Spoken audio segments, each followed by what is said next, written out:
دو وقتوں میں سونے کی غلطی بالکل نہ کریں۔ آج ہے ہمارا 30 ڈیز سنت سیریز کا 8واں دن، اور آج ہم اسی سنت کے بارے میں جانیں گے۔ اور وہ دو وقت ہیں، ایک تو طلوع شمس کا وقت یعنی فجر کی نماز پڑھنے کے بعد سویا نہ کریں، اس لیے کہ یہ رزق میں اور مال میں بے برکتی کا سبب بنتا ہے۔ جیسا کہ محدثین نے ایک روایت سے اس بات کا استنباط کیا ہے کہ ایک مرتبہ نبی کریم صلی اللہ علیہ وسلم کا گزر حضرت فاطمہ کے گھر کے قریب سے ہوا، اور آپ کو اندازہ ہوا کہ ابھی ان کی بیٹی سوئی ہوئی ہے، تو آپ صلی اللہ علیہ وسلم نے ان کو جا کر اٹھایا اور ان سے کہا کہ اے میری پیاری بیٹی، اس وقت میں حاضر رہا کریں، یعنی جاگی رہا کریں، اس لیے کہ یہ رزق کی تقسیم کا وقت ہے۔ اور دوسرا وقت ہے عصر کے بعد، اس لیے کہ نبی کریم صلی اللہ علیہ وسلم نے عصر کے بعد سونے سے منع کیا ہے، اور آپ صلی اللہ علیہ وسلم نے ارشاد فرمایا کہ اگر کوئی بندہ عصر کے بعد سوئے اور اس کی وجہ سے اس کے عقل میں کوئی فطور، کوئی خلل واقع ہو جائے تو اس کا الزام اپنے آپ کو۔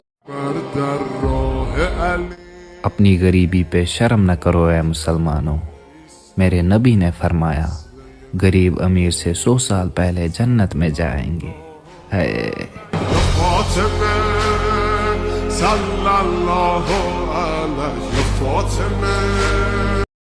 دو 2025 سے لے کر قیامت تک پیش آنے والے تمام بڑے بڑے واقعات کا خلاصہ۔ جب زمین میں ہر طرف ظلم پھیل جائے گا تو امام مہدی رضی اللہ عنہ تشریف لائیں گے، اور پھر بڑی بڑی جنگیں ہوں گی۔ آخر میں امام مہدی کو فتح حاصل ہوگی اور ہر طرف عدل و انصاف پھیل جائے گا۔ ان کے دور حکومت میں ہی دجال نکل آئے گا اور زمین میں خطرناک فتنہ کھڑا کرے گا۔ اس کو مارنے کے لیے عیسیٰ علیہ السلام آسمان سے اتریں گے اور دجال کو قتل کریں گے۔ پھر یاجوج ماجوج نکلیں گے اور زمین پر تباہی مچائیں گے۔ پھر حضرت عیسیٰ علیہ السلام کی بد دعا سے ایک خاص بیماری پھیلے گی جس سے یاجوج ماجوج ہلاک ہو جائیں گے۔ اس کے بعد زمین اپنی برکتیں نکالے گی اور ہر کچے پکے مکان میں اسلام داخل ہوگا۔ پھر ایک دھواں نکلے گا جو 40 دن رہے گا۔ اس کے بعد سورج مشرق کے بجائے مغرب سے نکلے گا اور توبہ کا دروازہ بند ہو جائے گا۔ پھر مکہ کی صفا پہاڑی سے دابت الارض یعنی کہ عجیب و غریب قسم کا جانور نکلے گا اور لوگوں سے باتیں کرے گا۔ پھر آخر میں ایک خوشگوار ہوا چلے گی جس سے ایمان والوں کو موت آ جائے گی۔ پھر سور پھونکا جائے گا اور قیامت۔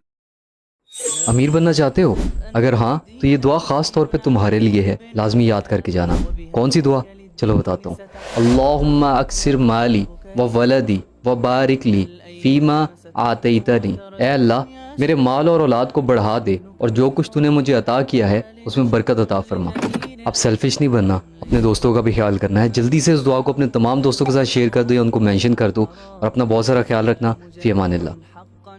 یہ کہنا شرک ہے کہ یا محمد مدد، یا علی مدد، یا غوث اعظم مدد، واللہ اٹس شرک۔ صرف اللہ مدد کر سکتا ہے، تو وسیلہ صرف رب کی ذات کو بنائے۔ وسیلہ کچھ طرح کا ہوتا ہے، اللہ تعالیٰ کے نام وسیلہ ہیں، اپنے نیک اعمال کا وسیلہ گھنوا سکتے ہیں، اللہ کے نبی پہ درود پڑھ کے وسیلہ ہم کر سکتے ہیں۔ مختلف طریقے ہوتے ہیں وسیلے کے، یہ نہیں کہ قبروں پہ سجدے کرنا اور فلاں کو مشکل کشا سمجھنا، حاجت روا فلاں کو سمجھنا اور بگڑی بنانے والا فلاں کو۔ اللہ ہی مشکل کشا ہے، اللہ کے علاوہ کوئی مدد نہیں کر سکتا۔